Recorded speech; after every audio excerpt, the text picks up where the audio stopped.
हम सबको गौरव की अनुभूति होनी चाहिए।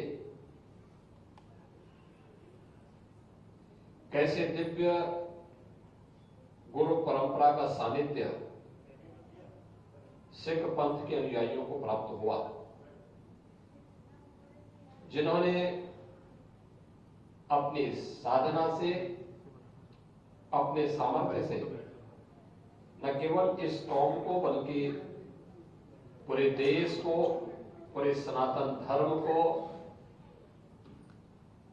न केवल सुरक्षा प्रदान की बल्कि एक लंबे समय के लिए उन्हें अभय भी प्रदान किया। याद करिए कैसा कालखंड रहा होगा।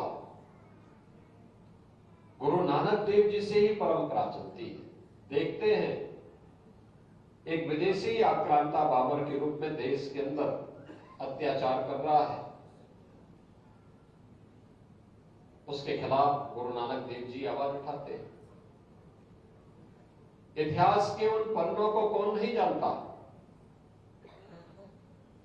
जब गुरु परंपरा भक्ति की इस परंपरा से ऊपर भी उठ करके उन्होंने उस समय के तत्कालीन समाज को एक नई दिशा देने का काम किया था, और ये परंपरा आगे बढ़ते हुए शहादत और बलिदान की सुदृढ़ नींव को आगे बढ़ाते हुए गुरु तेग बहादुर जी महाराज और गुरु गोविंद सिंह जी महाराज तक पहुंचते पहुंचते तो सत्य का एक दिव्य पुंज बनकर के न केवल सनातन धर्म की रक्षा के लिए बल्कि भारत की रक्षा के लिए अपने आप को बलिदान करने में कभी चूकी नहीं। गुरु तेग बहादुर जी महाराज ने उस समय कश्मीर को बचाया। उस समय के अत्याचार से कांप रही सनातन धर्मावलंबियों को एक नया जीवन दिया था, और उस समय कश्मीरी पंडितों को इस बारे में कहा था, जिनको एक हुक्म मिला था कि उन्हें इस्लाम स्वीकार करना है। कश्मीरी पंडित भटक रहे थे, कहां जाएं, कौन शरण देगा।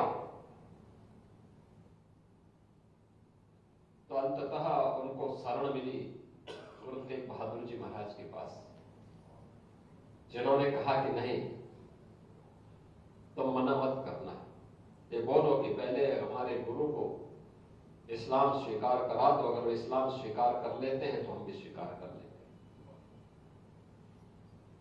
और फिर ये सिलसिला आगे बढ़ा, लेकिन उन्होंने कभी भी देश और धर्म से हट करके किसी विदेशी आक्रांता के सामने, विधर्मी के सामने कभी सिर नहीं झुकाया।